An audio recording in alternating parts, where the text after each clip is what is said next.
جێی خۆشحاڵیە ئینسانێک وەفادار بێ بۆ شارەکەی وەکو نمونە مامۆستا مەحسن عەلی ئەکبەر خۆ لای خۆش بێ کە ئەم شۆنای بیرۆکەی ئەو کەسە مەزنە بوو کە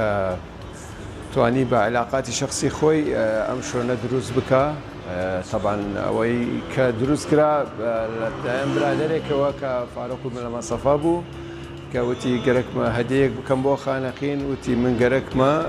ئەو شتە دروست بکەیت بۆ یعنی هەگەر هەدیەکە گەرەکە شخصی بوو بۆ خۆی، بەڵام وتی من بۆ خۆم گەرەکم نییە، گەرەکمە بۆ شارەکەم بێ خانەقین. فئیتر ئەو بنایە دروست کرا کە بەو شێوە جوانایی بینین. ئیتر وردە وردە لایەنە هونەرەکانی ئیتر من هاوکار بووم بۆ وردەکاری ئەو شانە کە ئێستا لەوێ نمایش کراوە. هەمووی من و برادران دابیمان کردووە کە هاوکارم بوونە و طبعاً خانەقین هەمووی هاوکار ئەم شۆنە بوونە کە شوێنێکە بەڕاستی هەویەی شارێک لە داوی دیارە کە بەم شێوە دروست کراوە. زیاتر لە 700 ڕسم کۆن تایە، زیاتر لە 16 پەیکەر تا ئێستا دروست کراوە لە ناوی چەندین بەشی جیاجاتایە لەوانەیە کە ئیشی دەستێکان کە لە خانەقین دروست کرا، ئەگەر گەڵیم بێ، ئەگەر یان بێ، ئەگەر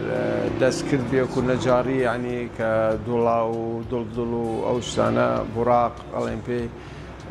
دروست کراوە. هەرچەند لە هەموو شارەکان هەیە، بەڵام ڕەنگە هەر شارێک ینی تایبەتمەندی خۆی بێ لە ڕێگای نەقش و نیگار و دروستکردنی.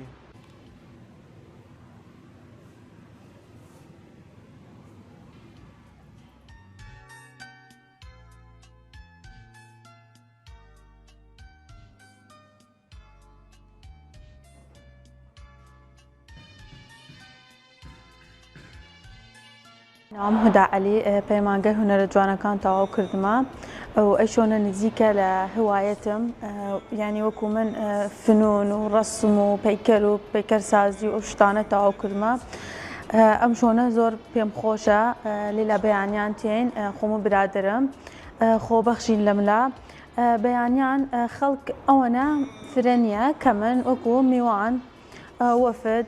یان قوتابخانە یان کولێژ لە خانەقین ئەو کولێژەکان دەرەوەی خانەقینتیان ئیواران خەڵک زۆرە لە جەژن و ئەو ناوە فرەتر خۆشحاڵن دێن بۆ ئەیلا و ئەی شۆنیشە وەکو کللتوری خانەقین دیاری دەکات بە شێوەیەکی جوان، چە لە قەدیمە و بیە لە کۆن بیە کە دیاریکەین بۆ کەسانەی جیل تازە وەکو ئەمر من بچووکتر قەدیم چۆن بەخێوکردنە و چۆن ماڵەکان بینە و وێنەکانیان، شوێنەکانیان، خواردنیان، جلوبەرگیان و لێ ناویشە پەیکەرەکان ئەو شخصیاتە بشی من لێلا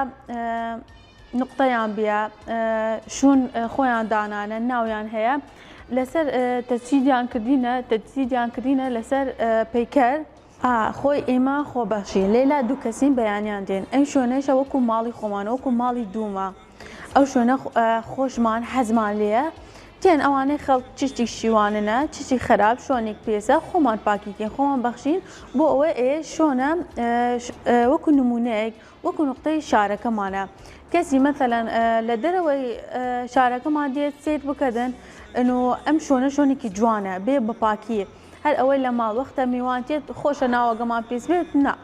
ئەوەی شوێنە ماڵی دوومە، ئەی ماڵی شارەکەمانە وەکوژیم دیوانی شارەکەمانە بێ میوانتێتە ناو پاک بێت جوان بێت ئەوەش خۆمان پاکیکەینەوە.